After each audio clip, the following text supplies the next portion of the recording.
Hello, everyone. This is a video on questioning for congressional debate. I don't see how this could not apply to other categories of debate.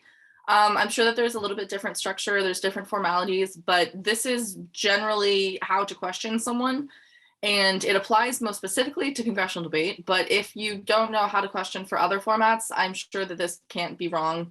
Especially for LDPF. I know that I have had some experience in those, and it works for that as well. But then again, this is explained within Congress. So for all those Congress kiddos, this is questioning. We're gonna go over the appropriate procedure within parliamentary, and then talk about direct and traditional, prefacing, and approaches to questions. This video should be shorter. That's the hope, at least. So appropriate questioning procedure. Speeches in the first cycle, remember that's your A1, N1, are given 2 minutes of questioning, and then subsequent speeches are allotted 1 minute of questions each. In order to alter this format, a suspension of the rules to extend questioning period must be passed by the chamber. It's not a great idea to do this. You're not actually scored on the number of questions that you ask or receive, and that time could be better used for delivering speeches by other members of the chamber.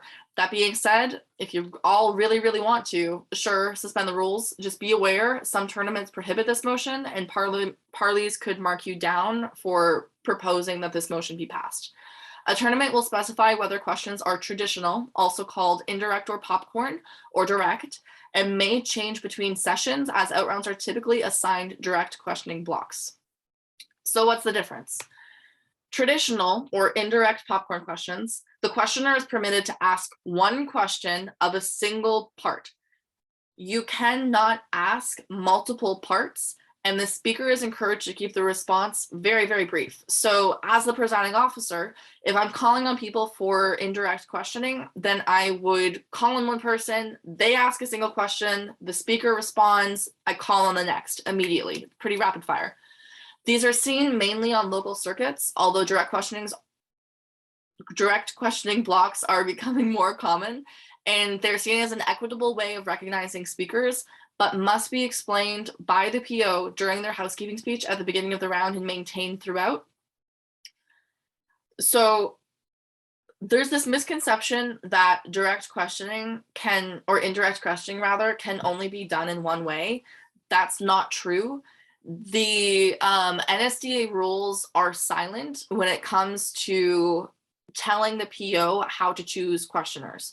Traditionally, it'll go off of precedence alone. So the number of questions that someone has asked. When the PO is tracking everything, they'll just do like a little tally mark or number next to the person's name of how many they've asked. But that's not always good.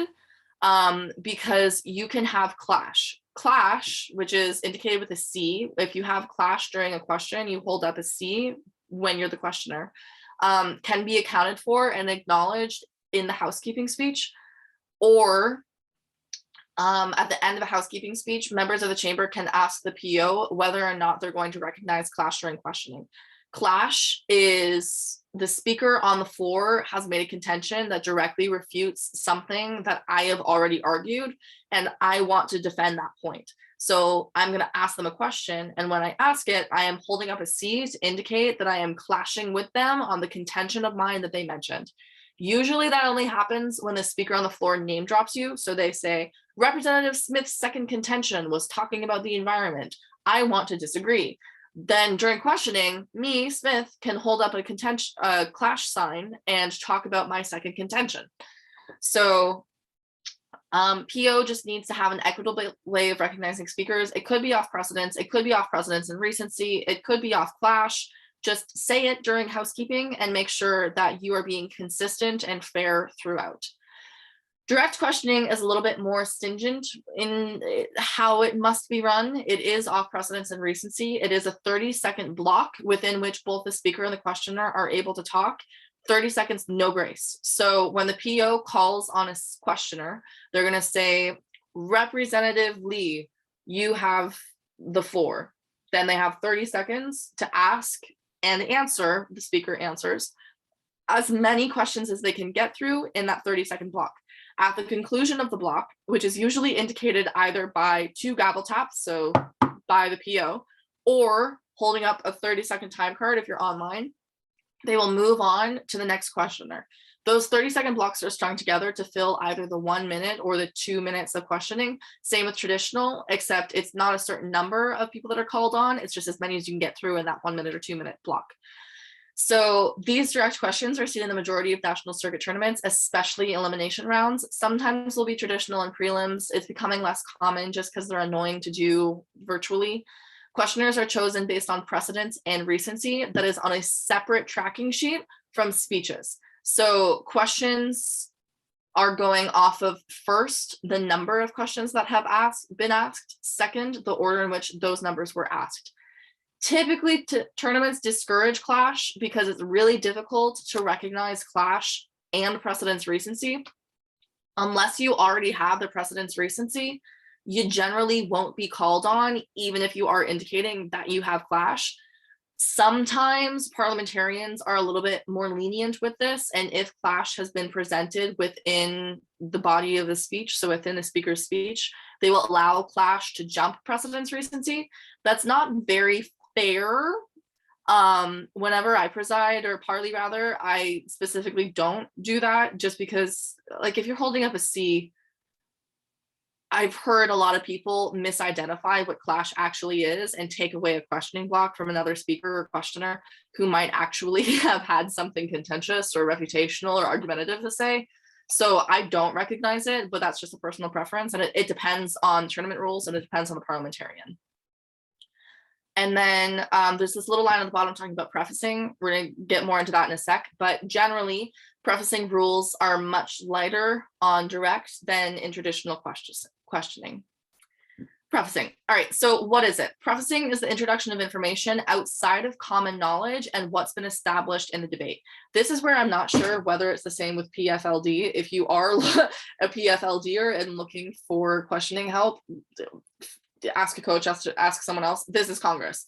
Prefacing within Congress is the introduction of information outside of common knowledge and what has been established within a debate. When is it used?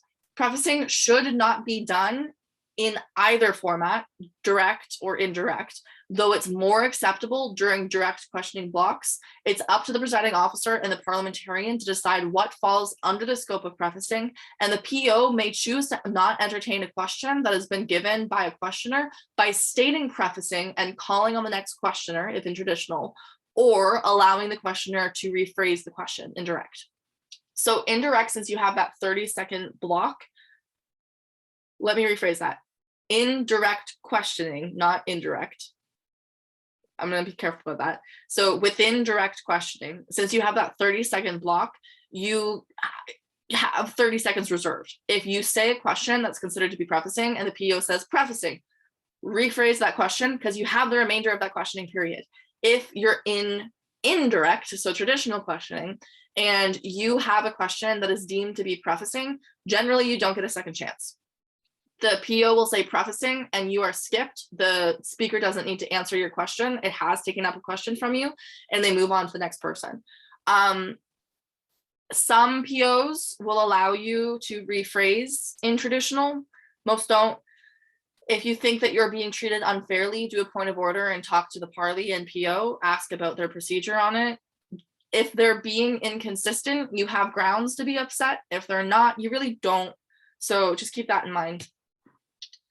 What counts as prefacing is anything outside of what an individual with a 9th grade education would be expected to know, and the contents of the Constitution and content of the legislation are not considered prefacing. This is a rule of thumb that I've been told, 9th grade education. I'm not entirely sure what the official ruling on this is. I think it's just outside of common knowledge. I will look that up and make sure that this is not incorrect. But anything outside of what an individual with a 9th grade education would be expected to know can be considered prefacing. Contents of the Constitution and content of the legislation, including all studies referenced or government agencies or anything like that, not prefacing. Any study referenced within an established contention can be brought up during Q. So if me in the first cycle introduce a study out of the UK in 2016 and down in cycle 8, they reference that study, not prefacing. If instead I didn't bring up that study, and they introduced it down in cycle 8, and they're talking about some South African study that has a specific date and information that hasn't been brought up in the debate yet. Prefacing. To call out another member for prefacing, 2 situations. If you're a speaker on the floor, state, I believe that question to be prefacing, and then look to the PO for confirmation. They'll either uphold your assessment, forcing the questioner to rephrase or be skipped, or disagree with your assessment, saying, no, it's not prefacing, maintain it, in which case you must answer the question. If you are neither the questioner or the speaker, only call for prefacing if the question attacks one of your contentions or members of your team. I am specifically talking about captains, trying to set a good example for novices here. If one of your novices is being attacked and it's a question that's prefacing and you know it, call it out. If it's someone who should be able to identify it themselves, let them. If it's breaking one of your contentions, call it out. If it is not, you could be silent on it and allow the speaker to fumble a little bit, because frankly, it's a competition. And if they stumble over a questioning period and you do not, that's gonna reflect in your ballots. So keep that in mind. And then tip, an effective strategy is to build off of others' questions, especially if you can see where they were leading with a trap, especially effective in traditional questioning. You do this by building off of Representative Blank's question, blah, blah, blah, blah, blah. So you're referencing whatever question has already been brought up. Generally, you don't want to bring up questions that existed in prior questioning periods unless it's something you know they were paying attention to. So that could be because their contention was being spoken about. That could be because they were the one asking the question. That could be a variety of reasons. But if you're going to be talking about like building off of Representative Smith's question to Representative McIntyre in the last questioning period, that's already taken up a big chunk of your time. So just use it sparingly and purposefully. Common approaches to direct questioning blocks. So there are two effective ones. Others exist, less effective. Fox questions typically lead the speaker to a trap. They start with 1 or 2 shorter questions. These are like the leading questions, and then have a final clincher meant to trap the speaker. The first questions are to corner them into a single narrative. So, isn't it true that blank? Yes. So we agree that blank. Yes. So if that is true, and we agree about this, then blah, blah, blah, blah, blah, blah, blah, blah, blah. That's that final bulky question. And really, you should be aiming to give them about 5 seconds to answer it, because that's enough time for them to struggle, but not enough time for them to really pin together an answer. And you have 30 seconds. So you want to hear the answer of the question, but really you want the judges to hear the answer. And you want the judges to hear that this is a question that you have pinned up against this person, and that they haven't had adequate blocks within their contentions to preemptively make it non-relevant. So it's careful how you do it. Give them time to answer it, but that really should be the last question that you ask. So try not to flounder at the end of it. Their questions are different. They start with that big question, and then you watch the speaker struggle to maintain ground and ask additional questions to confront an issue that was the first one you brought up. That's the first question of the block, and then further clarify with each follow-up. So those are especially effective when questioners on the negation try to prove insolvency of the legislation. Recent example, there was a bill I was helping someone prep for that was talking about giving $1,000 a month UBI to every citizen and getting rid of all welfare programs instead. Welfare, from a few of the sources we found, generally takes like between $1 to $2 trillion to fund annually, and then there's additional money pooled in from the states. In order to give everyone in the US, every citizen, $1,000 a month UBI, it would be like 2-3 times that amount. So for a bare question, you could just start off with doing a little bit of math and saying, all right, 12,000 times 320 million Americans is this amount of money. Welfare costs annually this amount of money. How are we going to pay for this legislation when it's literally 3 times the amount of money that we have freed within section whatever? And then they're just kind of left to struggle because you can't disagree with the math. And the best responses to it are going to be squirming away from the inevitable fact that the legislation is insolvent, and I've proved it within a sentence that I haven't even needed to do a contention about yet. And if I can stand up there and give a contention next and say, in the previous questioning period, I asked Representative Blank about the solvency of the legislation. Let me prove why this is such a big issue. Then you have a transition, an introduction to the point. The judges are also already familiar with the direction that you're going. You have a little edge of assertiveness, not aggressiveness. You're not trying to be snarky, you're trying to be clever. And there is a fine line. And just, it's effective. Fair questioning can be effective. For a tip, if you are trying to get a yes or no answer, literally say yes or no before asking leading questions. Speakers on the floor have 30 seconds to try to not fall into a trap. You have 30 seconds to trap them. So they're aiming to eat away at your time by elaborating and saying more than just yes or no. They're saying yes, because as I mentioned in my third point, blah, blah, blah, blah, blah. You don't let them do that. You tell them yes or no, is this true? And they respond. And then you say, yes or no, is this true? And then they respond. So because you agreed with this and because you agreed with that, isn't it true that? Box question. Also, use your full 30 seconds. If they're going in the wrong way, like if they didn't agree with your leading questions, have a backup. If your bear question takes more than like 12 seconds to say, find a way to make it shorter. Write down the questions that you want to ask before you've actually written or before you've read them, or at least the direction that you want them to go, so that you're not saying, well, but like, so I don't know in the middle of your questioning period. You want to be professional, you want to maintain your ethos, you want to maintain a presentable fashion that's going to benefit you and intimidate the person that you're questioning. That is questioning. We went through appropriate procedure. Remember, first cycle is 2 minutes, everyone else is a minute. Don't do motions to extend the rules, or suspend the rules rather. Direct and traditional questioning are different. Traditional are those popcorn questions. Direct is those 30-second blocks. Prefacing is when you are bringing in information outside of common knowledge, the debate, the Constitution, or the legislation. And then approaches to questions. There are 2 main ones for direct questions. That's the bear and the fox with the leading or the burden. And use up all your questioning period. Say whatever it is that you're saying confidently.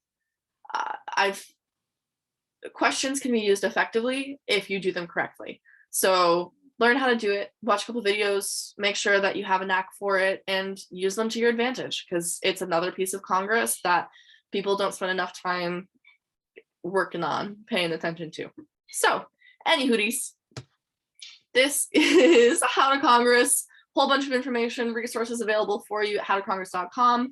I hope this is helpful. And as always, let me know if there's anything that I can do to make this work better for you, make the information be in a way that is more easily consumable. If there are resources that you need, let me know. So yes, that is everything. Have a nice day. Bye.